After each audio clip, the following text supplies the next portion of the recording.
Salut, c'est Nathan et bienvenue aujourd'hui dans cette toute nouvelle vidéo. J'espère que tu vas bien, que tu as la pêche parce que nous allons parler de comment devenir freelance. Toi qui regardes cette vidéo, tu veux sans aucun doute te lancer en tant que travailleur indépendant. Alors je te donne dans cette vidéo même les étapes clés pour accéder au statut de travailleur indépendant, que tu deviennes freelance comme tu te souhaites, peu importe le secteur d'activité qui t'intéresse, peu importe vraiment la chose que tu as ou le projet que tu as en tête, je te parlerai, je te donnerai des informations fondamentales pour réussir à devenir freelance et en amont avoir une idée de ce que cela représente exactement dans l'entrepreneuriat. Mais avant de parler de comment devenir freelance, je te conseille de t'abonner à cette chaîne en activant la cloche de notification que tu vois juste en bas pour que tu sois tout de suite alerté de toutes les prochaines vidéos qui seront publiées sur l'entrepreneuriat, sur l'immobilier et sur plein d'autres sujets. Et puisque tu es intéressé par l'entrepreneuriat, donc abonne-toi afin d'avoir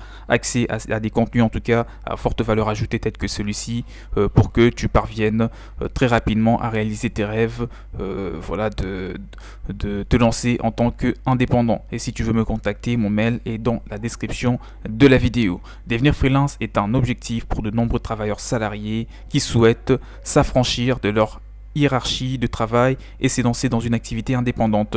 Alors, la liberté que ce statut implique fait parfois rêver, mais il ne faut pas oublier qu'en devenant freelance, on devient avant tout entrepreneur avec les responsabilités que cela comporte. Quoi qu'il en soit, pour devenir travailleur indépendant, il est important de se poser les bonnes questions et de suivre des étapes simples avant de se lancer en tant que freelance. Alors, là, nous allons répondre à une question qui est assez importante, c'est qu'est-ce qu'un freelance ou travailleur indépendant ? Certes, vous voulez devenir freelance, il y a des gens qui veulent, tout le monde veut devenir freelance, mais c'est quoi un freelance? Qu'est-ce qu'un freelance exactement? Et je te réponds en te disant que le freelance est un travailleur indépendant. Un freelance est tout simplement un travailleur indépendant qui s'occupe de gérer son seule activité. Il n'est ni employé ni patron, mais il peut se tourner vers des prestataires externes, voilà, afin de pouvoir déléguer certaines tâches comme c'est souvent le cas avec la comptabilité par exemple. Donc être freelance n'est pas un statut juridique en soi. Le travailleur en freelance peut d'ailleurs choisir entre différents statuts, notamment les EI, donc les entreprises individuelles, et le régime de la micro-entreprise sont généralement privilégiés par les travailleurs indépendants pour leur simplicité au niveau de la fiscalité et leur souplesse, en tout cas au niveau de tout ce qui est démarches administratives. Ces statuts sont souvent choisis dans le monde de la prestation des services en démarrant l'activité pour un statut d'auto-entrepreneur ou micro-entrepreneur car les frais de gestion sont relativement réduits. La micro-entreprise, anciennement auto-entreprise, peut aussi bénéficier d'une exonération des charges sociales sur la première année avec des aides à la création telles que la CRE. Donc le dispositif à créer, vous pouvez développer, vous pouvez approfondir les informations sur internet pour en savoir plus. Alors le freelance créateur d'entreprise, sont souvent micro-entrepreneur, pourra se positionner en tant que personne morale à travers la création d'une EURL, ce qui veut dire une entreprise unipersonnelle à responsabilité limitée par exemple. En revanche, cela exclut les sociétés impliquant des sociétés telles que les sociétés à responsabilité limitée, donc ces formes juridiques. Les sociétés anonymes à responsabilité limitée sont exclues. Pour protéger ses biens personnels tout en s'élançant en tant que personne physique, les statuts plus récents se sont développés comme les IRL, donc entreprises individuelles à responsabilité limitée, ou encore le SELARL, donc le CELAR, les sociétés d'exercice libéral à responsabilité limitée également. À savoir, certains freelances testent leur projet en passant dans un premier temps par un contrat de travail avec une société de partage salarial. La société de partage permet donc d'assurer plus de sécurité financière aux salariés portés et assure ou non la faisabilité de son projet. Les artistes freelance peuvent également choisir de s'inscrire à la maison des artistes. Alors, travailleurs en freelance, avantages et inconvénients, c'est de ça que nous allons parler dans cette partie de la vidéo. Lorsque vous lancez en tant que travailleur, travaillant en freelance en tout cas, quels sont les avantages déjà et surtout quels sont les inconvénients. Cela n'aura pas comme objectif de susciter de la peur. En tout cas, ce n'est pas pour susciter de la peur en toi, mais plutôt pour vraiment te mettre en garde, que tu saches, lorsque tu veux te lancer en tant que freelance, certes, s'il y a des atouts, il y a forcément de contraintes. Et quelles sont ces contraintes? Comme ça, vous allez les éviter pour ne pas vraiment tomber dans le panneau et recommencer tout à zéro. Même si, lorsque, voilà, comme j'aime bien cette phrase, une défaite est simplement une victoire qui prend juste plus de temps. Donc lorsque vous lancez un business et que vous ne réussissez pas, sachez que ce n'est pas une défaite. Ne les considérez pas comme tel, parce que c'est simplement une réussite, une victoire, mais qui demande juste de la connaissance, d'accord, en plus de tout ce que vous avez déjà appris. Alors, parlons des avantages, ou voici les principaux avantages du statut de freelance. Le premier avantage, c'est la possibilité de saisir des opportunités. Vous menez votre barque et vous décidez des orientations à prendre. Ces projets entrepreneuriaux et le vôtre. Le deuxième avantage, c'est l'indépendance totale. En plus d'être à la barre du bateau, vous y êtes seul, sans lien des subordinations. Personne d'autre que vous ne pâtira d'une mauvaise stratégie. Alors, un autre avantage de vous lancer en tant que freelance, c'est qu'un emploi du temps souple et sans contrainte. Travailler comme indépendant, c'est travailler beaucoup, mais le freelance peut aussi aménager ses moments de travail afin de les adapter à sa vie privée.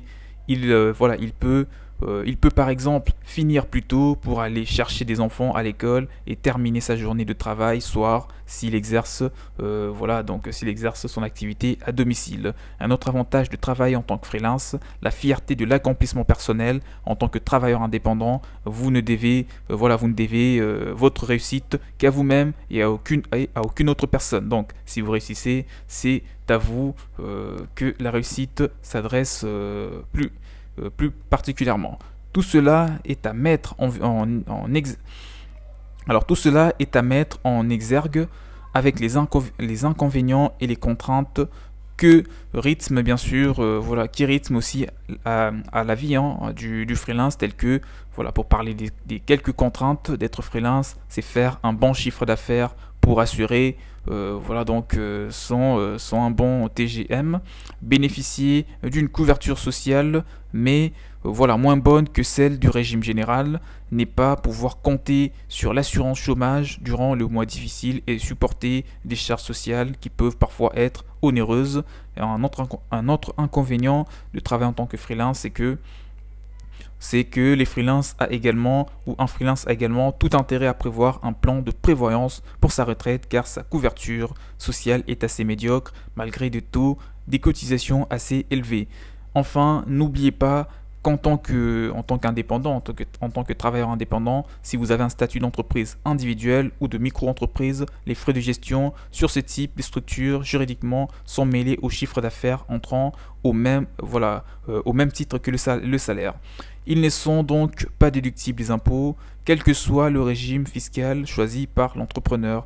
L'abattement forfaitaire à l'impôt sur le revenu est tout de même possible au même titre que pour un salarié. Ça, c'était les avantages et les inconvénients du travail en tant que freelance. Parlons des étapes pour devenir freelance. La première étape, parce que là, on arrive vers la fin de la vidéo, mais je vais quand même te donner brièvement les principales étapes pour se lancer en tant que freelance. Voilà, donc pour plus de sérénité et de certitude au moment du lancement de votre activité en tant que freelance, prenez le temps de suivre quelques étapes incontournables. Ces étapes incontournables sont: la première et la suivante, se renseigner sur le marché du freelancing en France. Je veux te dire que afin de réussir en tant que freelance, vous devez être déterminé à mener votre projet à terme. Avant tout, des recherches approfondies sur le mode de vie de freelance et sur le marché du freelancing en général vous serviront à mieux appréhender votre future activité. Avec 1 million de freelance en France, ces modes de travail en indépendant a connu un pic de popularité soudain ces 10 dernières années avec une hausse de plus de 145%. Alors la deuxième étape, c'est choisir le statut juridique adapté à votre activité. Le choix du statut juridique dépend de votre projet, du développement que vous envisagez pour votre activité et bien sûr du besoin de protection de votre patrimoine personnel. Et après cela, parmi ces formes juridiques, on trouve la micro-entreprise, le EURL. Ça, c'est aussi, vous pouvez développer sur internet pour avoir plus de précision. La SASU aussi, hein, société anonyme à responsabilité, anonyme, donc à responsabilité limitée, ça aussi. On a aussi voilà, une autre étape pour devenir freelance, c'est de faire une étude de marché. Vous avez peut-être une bonne idée d'activité et vous êtes mêlé, vous êtes même doué pour produire sur ce thème, mais cela sera-t-il porteur pour autant? Réaliser une étude de marché, cibler votre clientèle pour être un peu plus sûr de la rentabilité de votre projet, c'est très important. Et après avoir fait une bonne étude de marché, il faudra faire un business plan. Donc je vais te dire que la méthode de production, tarif pratiqué, délai d'exécution, vous devez définir toute votre stratégie au préalable et n'est surtout pas improviser au moment de vous lancer en tant que freelance informatique par exemple. Fixez-vous notamment les montants de vos honoraires si vous exercez l'un ou l'une des professions qui propose des prestations de services tels que consultant par exemple, et détaillez le plus possible votre stratégie marketing et votre stratégie de communication. Prospecter et communiquer aussi, c'est très important. Et il faudra aussi aménager votre lieu de travail. Les aides pour devenir freelance, il y en a énormément en France aujourd'hui. Donc c'est très important. Donc là, je pense que on est vraiment à la fin de la vidéo parce que je vous ai fait une sorte de résumé. Si vous voulez plus de détails, il y a le lien du site qui est dans la description de la vidéo. J'ai rédigé un article pour vous qui vous permettra de vous lancer en tant que freelance. Et si vous voulez plus d'informations, je vous ai même mis à disposition un document PDF. Vous n'avez qu'à me contacter, mon mail, encore une fois, dans la description de la vidéo. Je veux pouvoir, nous allons échanger et vous aider vraiment à bénéficier de ce document très important. Alors, le régime fiscal du travailleur freelance. L'abattement fiscal de prestataires de services relevant des BIC est de 50%. Les BIC du secteur de l'industrie et du commerce prévoient un abattement fiscal de 71%. Les freelances aux activités libérales comme les informaticiens relevant des BNC sont soumis à un abattement fiscal de 34%. L'abattement fiscal des indépendants est appliqué au chiffre d'affaires de l'année. Les micro-entrepreneurs peuvent choisir l'option du versement libératoire de l'impôt sur le revenu qui lui permet de déclarer et de payer son impôt en même temps que ses cotisations sociales. La fiscalité des freelances varie en fonction du type d'activité exercée, de la structure juridique de l'entreprise, du chiffre d'affaires réalisé et de la catégorie des bénéfices, notamment BIC ou BNC. Donc en tout cas, faites-vous accompagner pour réussir au mieux le lancement de votre activité en tant que freelance. Encore une fois, n'oubliez pas que c'est uniquement en apprenant que vous réussirez, que vous allez pouvoir vraiment en tout cas réussir à lancer votre activité en partant sur de bonnes bases. Et n'oubliez pas, si vous avez des points qui n'ont pas été abordés, mettez-les-moi tous dans le commentaire, je vous ferai le plaisir de vous répondre. Et abonnez-vous massivement à la chaîne pour ne rien rater. Activez cette cloche de notification pour que vous soyez parmi les premières personnes qui seront alertées des prochains contenus qui seront publiés sur cette chaîne à forte valeur ajoutée et qui vous permettront d'en savoir plus, d'en apprendre davantage sur l'entrepreneuriat et sur l'investissement de façon générale. Quant à moi, je vous dis donc à la prochaine, portez-vous bien, ciao ciao.